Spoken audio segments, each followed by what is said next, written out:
Bonjour et bienvenue à tous sur la chaîne Equipowa, la chaîne qui parle canasson.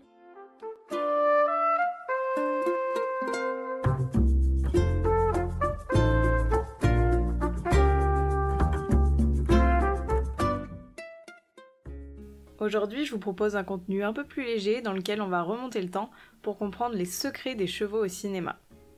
C'est vrai qu'on a tous déjà rêvé en regardant des films de chevaux comme Crin Blanc, Japlouf, Lika et j'en passe. Après, certains nous font surtout bien marrer, mais bon, on citera pas de nom. Bref, quoi qu'il en soit, on s'est tous déjà posé des questions par rapport à l'utilisation des chevaux au cinéma. Par exemple, s'il y a des doublures, comment la cascade se faisait avant les effets spéciaux, etc. Et c'est à ça que je vais répondre juste après. Alors on va faire ça en deux parties. Tout d'abord, on va voir les origines du cinéma qui sont finalement très liées aux chevaux. Et en deuxième partie, on verra l'histoire des chevaux au cinéma de manière plus précise. Donc déjà, grand 1, l'origine du cinéma. Je viens de vous dire que le cheval était à l'origine du cinéma. Alors ok, pourquoi, comment, c'est quoi les bails, on va voir ça. Tout part d'un tableau de Théodore Géricault, intitulé Course de chevaux à Epsom, le derby de 1821, que je vous mets juste ici. Sur ce tableau, comme vous pouvez le voir, les chevaux n'ont aucun membre sur le sol et sont représentés comme s'ils volaient en phase d'extension. Bon, c'est vrai qu'en tant que cavalier qui avons une note galop 3, entendre dire qu'un cheval ne touche plus le sol durant une phase de galop, ça nous surprend pas tellement. Mais bon, là c'est quand même pas la bonne phase, et on peut se dire que Théodore avait pas dû regarder beaucoup de chevaux avant de peindre cela. Toujours est-il que ça faisait débat à l'époque. Et vas-y que je dis que les chevaux volent pas, et gneu que si, bref, c'était la merde. Et cette histoire a fini par titiller la curiosité de Jules Marais, un médecin français passionné par le mouvement, qui faisait des tests sur l'homme, les oiseaux et les chevaux pour étudier leur circulation sanguine pendant les déplacements. Donc Marais, notre petit bonhomme, a donc voulu répondre à la fameuse question « Est-ce que les chevaux se détachent du sol à un moment donné au galop ou non ?»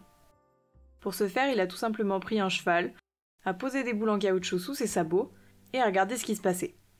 Quand le cheval frappait le sol, la compression des boules en caoutchouc chassait l'air dans l'instrument enregistreur, et dès que le pied se levait, la boule reprenait sa forme et l'air rentrait à nouveau.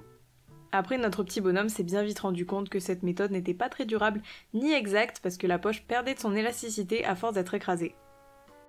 Il a donc par la suite inventé un dispositif à déclic à placer sur le canon du cheval et non plus sous le sabot, pour mieux capter ses mouvements. Avec tout ça, Marais a réussi à prouver que les 4 membres du cheval ne se retrouvaient jamais en l'air durant la phase d'extension au galop. Il a d'ailleurs écrit ses résultats de recherche dans un ouvrage scientifique qu'il a appelé La machine animale en 1873. Alors là, vous devez certainement vous dire que c'est super génial, on est très content de savoir tout ça, mais ça n'a rien à voir avec le sujet, Macouse. Mais vous allez bientôt saisir. Après la publication de son livre, l'ancien gouverneur de Californie, Leland Stanford, qui était passionné de chevaux, a fait appel à Edward James Muybridge pour vérifier visuellement ses dires. Edward, à ce moment-là, il a étudié la photographie pendant 7 ans aux États-Unis, et il est un peu dans la merde parce qu'il est accusé d'avoir assassiné l'amant de sa femme. Grâce à son pote riche Leland Stanford, il est tiré d'affaire et a un boulot, et pas des moindres puisqu'il lui permettra de rentrer dans l'histoire. Donc le 18 juin 1870, il convoque la presse et dispose 24 chambres photographiques le long d'une piste blanchie à la chaux. Il tend des fils sur le passage du cheval qu'il va utiliser du doux nom de Occident, pour qu'il déclenche les différentes chambres en passant avec son poitrail.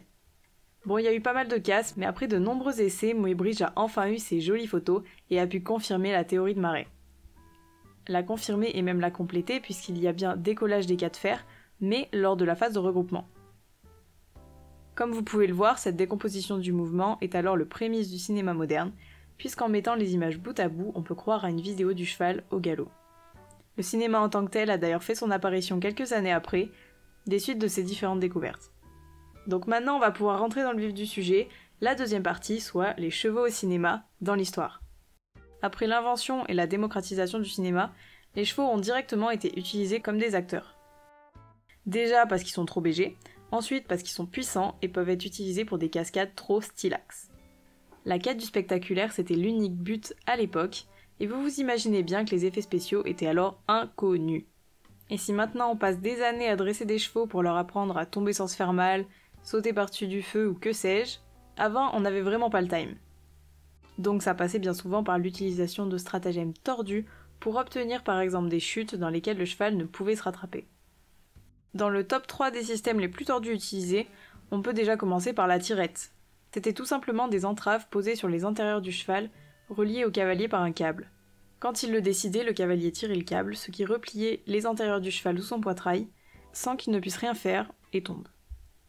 Ensuite, on a la trabonne. La trabonne, c'était une tirette reliée à un câble fixé au sol. Au fur et à mesure que le cheval s'éloignait du point d'ancrage, le câble se déroulait et au bout de course, c'était la chute. Et une des pires, je pense, c'était la fosse, c'est tout simplement une tranchée camouflée dans laquelle les chevaux tombaient parce qu'ils ne voyaient pas le trou.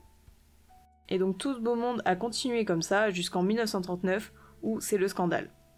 En 1939, donc, on assiste à la mort d'un cheval durant un tournage aux États-Unis qui a scandalisé le public. Le cheval en question avait été forcé de sauter d'une falaise dans une rivière à fort courant. Pour parvenir à leur fin, les producteurs ont utilisé ce qu'ils appellent un volet basculant. Un volet basculant, qu'est-ce que c'est ? C'est très simplement une plaque glissante qui basculait sous le poids du cheval et ne lui donnait d'autre choix que de sauter dans le vide en glissant de la plateforme. Cette année-là, l'association American Humane Association a enfin eu le droit de gérer les mauvais traitements des animaux dans les films américains et notamment les westerns, qui étaient les plus mauvais élèves en termes de bien-être animal. Seulement en 1966, l'obligation d'adhérer à cette association a cessé, et ce jusqu'à 1972. Et jusqu'à 1972, d'autres animaux ont encore subi les sévices de producteurs peu scrupuleux. Pour vous donner un exemple relativement connu, sachez que près de 100 chevaux ont trouvé la mort pendant le tournage du film Ben-Hur.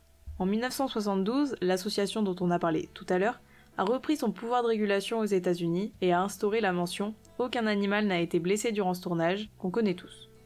Cette mention n'est pas obligatoire, mais les diffuseurs y sont attentifs car il a un impact direct sur l'appréciation du public. Des mauvais traitements ont bien évidemment continué derrière et continuent encore, et une simple recherche Google vous le prouvera, mais comme ils font souvent très rapidement scandale, les producteurs les limitent au possible.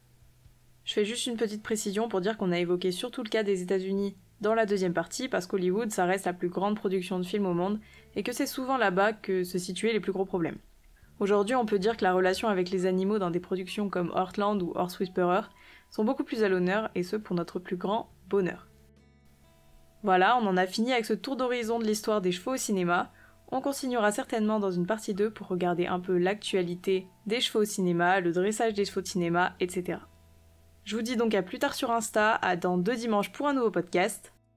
N'hésitez pas à mettre un pouce bleu si ça vous a plu, et vous abonner parce que ce serait vraiment trop chouette. Je vous invite également à aller voir les liens en barre d'infos, parce qu'ils sont plutôt sympatoches et que ça permet d'approfondir un peu tout ce qu'on a dit. Allez, bisettes les loulous!